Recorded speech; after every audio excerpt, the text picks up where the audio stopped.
تم بھی ہوشیار تمہارا پیر بھی ہے ویسا نہیں. کچھ لوگوں کی اس رات اللہ تعالیٰ دعا قبول نہیں کرے. یاد رکھنا شب برات کو 10 ہیں لیکن میں تمہارا خالی 5 بولوں گا نہیں تو 5 میں بھی 200-500 مرد اور عورت تو آ ہی جائیں گے. 500-200 بھلے بیٹھے یا بھلے تم جتنے بھی ہو. تو بہتا میں ڈھونڈو گے تو 1000 مل جائیں گے, 2000, 5000 کے 15,000 میں مل جائیں گے. تم دیکھو اب سنتے جاؤ. میں اب تم جیسے سنتے جاؤ گے نا تصور باندھتے جاؤ گے. یا اللہ آئی ایسا ہے. سنو سب سے پہلا اس کی دعا اس رات کو قبول نہیں ہوگی. وہ ہے مشرک, شرک کرنے والا, اللہ کے سوا کسی اور کی عبادت کرنے والا. یاد رکھو کوشش کرو مزارات پہ اعلیٰ حضرت فرماتے ہیں سجدہ مت کرو, اس لیے کہ کوئی دوسرا دیکھے تو سمجھے گا کہ یہ عبادت کرنا ہے. حالانکہ تمہارے من میں نہیں ہوتا, تم تو اس ولی اللہ کی تعظیم کے لیے کرتے ہو. لیکن کوئی دوسرا سمجھے بدگمان ہو تو اپنوں کو کسی بھی دربار میں سجدہ نہیں کرنا. سمجھ گئے؟ پہلی بات یہ ہے مزار پہ جاؤ تو سمجھو کہ تمہارے پیر سے بڑھ کر یہ اللہ والا ہے. دور رہو, کہیں تمہارے گندے ہاتھ راستے بھر سے چایا بتلا کھانا سب کچھ کرتے آنے وہاں مزار کا ہاتھ مارتے ہو. چلو یہ پھول لے لوں نہیں لے لوں, بتاؤ تمہارے ہاتھ کا دل ہے کہ وہ اللہ کے بندے کو تکلیف نہیں ہوگی. ہاں تم بہت پاک ولی اللہ والے جاؤ تو بات ہو. تو مزار سے دور رہ کے پردے میں رہ کے محرم کے ساتھ وہاں جا کے فاتحہ کرو. یقین کرو تمہیں کسی اللہ کے ولی سے لینا ہے نا تو اس کے قریب مت جاؤ. اس کے مزار کے بھائیوں کو کہتا ہوں, مردوں کو نہیں, اس مزار کے بالکل قریب مت جاؤ. دور ہو جیسے پردے میں گیا پردے میں رہ کے پھر دعا مانگو. دیکھو سب سے زیادہ فائدہ اسی عورت کو ہوگا جو یہ ادب کا خیال رکھے گی. مرد کے لیے حکم ہے کہ مزار سے 1 ہاتھ دور کھڑا رہے. ادب ہے. تمہارا پیر آتا چپک جاتا ہو ایسا تو نہیں, دور کھڑے رہ کے ادب سے کھڑے رہتے ہو. تو اللہ کے بڑی سوچو, ٹھیک ہے نا. اور پھول جو ہے نا پھول اس کی امانت ہے. تم پھول نچھاور کرتے ہو فلاور تو وہ اس کی امانت ہے. مثال کے طور پہ میں تمہارے یہاں آیا, تم نے میرے کو 100 روپئے دیے, ٹھیک ہے دیے نا, کیا کے نہیں دیے, ہدیے کے نہیں دیے نا. میں بعد میں تو میرے جیب میں ہاتھ ڈال کے نکل لیتا. ایسا ہو سکتا ہے؟ نہیں, سچی بات بول, ہو سکتا ہے. مثال دے رہا ہوں, مثال نہیں ہے آپ سمجھیے نا, کم سے لے لیجیے. وہ پھول جو ہے وہ اس کی امانت ہے. اس کی ملک ہے, کس کی, مزار والے کی. تم کیا کرتے ہو مزار میں پھول چڑھا کے آگے توڑ لیتے. ایسے پانی میں لا کے دے رہا ہوں شفا میں برکت ہوئی. وہ پھول جو ہوتے ہیں نا سر, وہ پھول جو سر ہوتے ہیں نا وہ اللہ کی یاد کرتے ہیں, ذکر کرتے ہیں, اللہ کا ذکر کرتے ہیں. جب تم اللہ والے کی مزار پہ ڈالتے ہو نا تو اللہ کا ذکر کر کے اس کو مزار والے کو فائدہ پہنچاتے ہیں, اور زیادہ فائدہ پہنچاتے ہیں. اللہ ان کی آواز, ان کی تسبیح کی برکت سے. اب وہ تسبیح والے تازہ پھول تم نکال لو, تازہ پھول میرے جیب میں رکھ لو, تو کیا ہوا, تم نے اس کا آسمانہ میں آیا اللہ کے بچے. یہ کسی کو خالی سیکھنے کی بات ہے. ہاں تم کو تبرک کے لیے ضرورت ہے تو دیکھو میں تم کو طریقہ بتاؤں. طریقہ یہ ہے کہ باجو کے اندر سوکھے پھول ہوتے, سوکھے جو کسی کام کے نہیں ہوئے نا تو پھینکنے کی بات ہے, وہ نکالو, کاغذ میں ڈالو, لپیٹو, وہ تم اپنے بچوں کو گھر والوں کو پانی میں ڈال کے پلاؤ, تو پھر تم کو دیکھو کیسی شفا ہوتی ہے. مسئلہ سمجھ گئے تو کہو سبحان اللہ. سبحان اللہ, سبحان اللہ. آگے بڑھتے ہیں. یہ تو میں نے آپ کو کہا شرک کرنے والا. دوسرا ہے قطع رحمی کرنے والا. قطع رحمی, مسلمان سے تعلق نہیں توڑتا. خبر ہے نا کتنے دن؟ 3 دن. آخری سرکار علیہ السلام نے کیا فرمایا کہ 3 دن سے زیادہ کوئی تعلق نہ توڑے, کوئی مسلمان تعلق نہ توڑے 3 دن سے زیادہ. 3 دن سے زیادہ نہ توڑے. ہمارے تو برسوں برس بیٹھے منہ بولے ہوگی, یا اللہ ایسے لڑتے باپ بیٹی سے, بہن بھائی سے, ایسا ہے نا, چاچا چاچی سے, تایا تائی سے تم چھوڑ کے بیٹھے نہیں جانا, مر کے بھی نہ جاؤں گا, لاش آئے گی میری فلانا. اور اللہ کے رسول فرماتے ہیں نہیں ملو. اگر تم نے قطع رحمی کی ہوئی ہے تو یاد رکھو اس رات تمہارا کوئی فائدہ نہیں, اس رات تمہاری دعا قبول نہیں ہوگی. تو اس سے پہلے 2 دن ہیں, 2 دن ہے تمہارے پاس, میرے پاس. کوئی بات نہیں, معافی مانگنے میں بندہ چھوٹا نہیں ہو جاتا.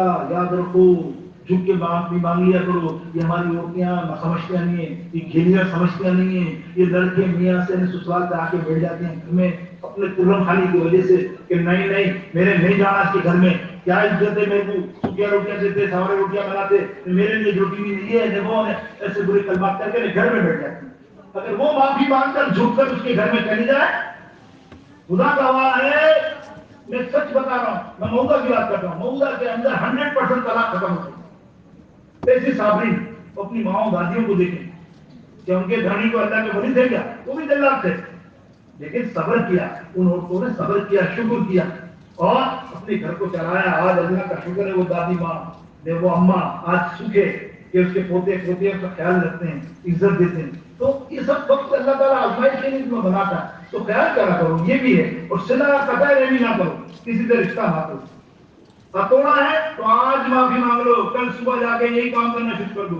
چلو تم سمجھتے ہو اس کے سامنے جانے سے تکلیف ہوتی تو ایک میسج لکھ دو کہ فلانی اماں فلانے بھائی نے یہ عرض نامہ آپ کو دیا ہے کہ میں معافی مانگتا ہوں، کبھی میری ذات سے کوئی آپ کو تکلیف ہوئی ہو تو مجھے معاف کر دینا اللہ کے واسطے، میں بھی تم کو معاف کرتا ہوں، کرتی ہوں. تو یہ لکھے نا میسج کر دو. یا جو پڑھے گا اللہ والا ہوگا نیک تو بیچارہ بولے گا چل یار میں نے معاف کیا، تو اس کا مطلب ہے تیری سارے گناہ معاف ہوتے ہیں. تم نے بظاہر ایک کام کر دیا، کم سے کم معافی تو مانگی نا. اپنی زبان سے معافی مانگنا بہت بڑی بڑائی ہے، بہت بڑی بڑائی ہے. اللہ بہت خوش ہوتا ہے، خدا گواہ ہے، اللہ تعالیٰ اتنا خوش ہوتا ہے کہ میں مثال نہیں دے سکتا. اب آگے آؤ. تیسرا، والدین کا مستعار، یہ تو بہت بڑی مسٹیک موقع میں. ماں باپ کا نافرمان، یہ بہت بڑی مسٹیک موقع میں. ہر تیسرے گھر کے اندر قصہ پڑا ہوا، بچے کیسے نکلے آج دیکھ رہے ہو، نالائق ناخلق، ماں کو برا بھلا کہتے ہیں. تو میں تو بہت ادب کرتا ہوں، ماں کا کہنا ہی نہیں مانتا ہے، ادب کرتا ہے. اس کو کہتا ہے تو بولے ادب کیا کرتا ہے، پگ دباتا ہوں بابا، میں پگ دباتا ہوں. جب ماں کے پیر میں درد ہوتا ہے تکلیف ہوتی ہے نا تو میں پگ دباتا ہوں. باقی جو تو سارا تکلیف دیتا ہے، نافرمانی کرتا ہے، تو کہنا نہیں مانتا، تو بیچاری بولتی ہے نماز پڑھ، تو ایک کان سے سن کے دوسرے کان نکال دیتا ہے. تو کہتا ہے وہ بولتی جھوٹ نہ بول، برے لوگوں میں مت بیٹھ، بری صحبت میں مت بیٹھ، نہیں بیٹھ تو مانتا ہی نہیں. تو آج بھی مانے گا تو کر جائے جہنم کی آگ تیرے لیے تیار، مرے گا نہیں، اس سے پہلے آگ تیرے منہ پہ آئے گی. مرے گا نہیں، ماں باپ کا نافرمان مرے گا نہیں بغیر ماں باپ کی رضامندی کے. اگر تیرے ماں باپ رضی اللہ راضی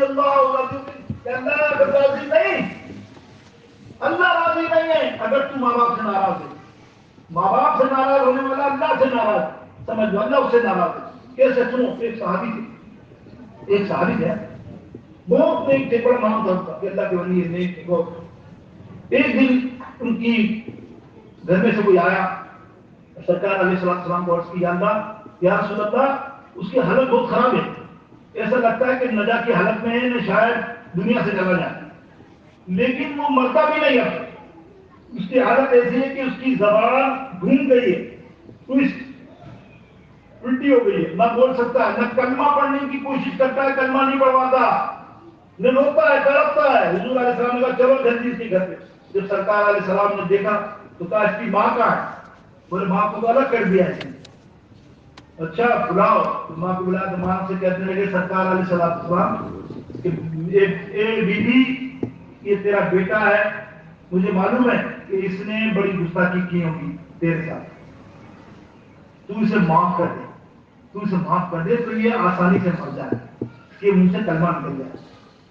وہ ماں کہتی ہے نہیں بابا یا رسول اللہ نہیں، خدا کی قسم نہیں، اس نے جو مجھ پہ ظلم کیا ہے میں آپ کو بتا نہیں سکتی، میں تو اسے معافی دے ہی نہیں سکتی یا رسول اللہ. آپ جو بھی بولے تو نہیں جانتی وہ اماں اللہ اس کے ساتھ کیا کرنے والا ہے. حالانکہ میں ایک بندہ ہے، نمازی ہے، روزہ ہے، تہجد پڑھنے والا ہے، اور سب سے بڑی بات صحابی ہے. سب کچھ ہونے کے باوجود اللہ اس کو اتنی تکلیف دے گا اور ابھی بھی دے رہا ہے کہ یہ مرے گا نہیں جب تک تو معاف نہیں کرے گی، یہ سکرات میں رہے گا. یا اللہ ماں کے کچھ بھی ہو جائے، اس نے جو ظلم کیا، اب وہ ظلم کیا تھا دیکھو، سوچو میری بہنیں میری بیٹیاں بھی سوچیں، جو بیٹوں کو سانس سے لاتی ہیں وہ بھی سوچیں، خدا بھلا سرکار علیہ السلام نے فرمایا. اور بیٹے وہ بھی سوچیں جو بھائیوں کے کہنے کے اوپر ماں کے ساتھ برے الفاظ ہوتا کرتے ہیں. وہ کہتی ہے کہ یہ میرا بیٹا سب کچھ تھا، اچھا تھا، میرا شادی ہونے کے بعد اب یہ جب بھی رات کو گھر پہ آتا تھا تو میرے لیے کھانا نہ کوئی چیز تیار ہے. હવે આવે તો ખાલી બાયડી દેવી સુનો બાયડીઓ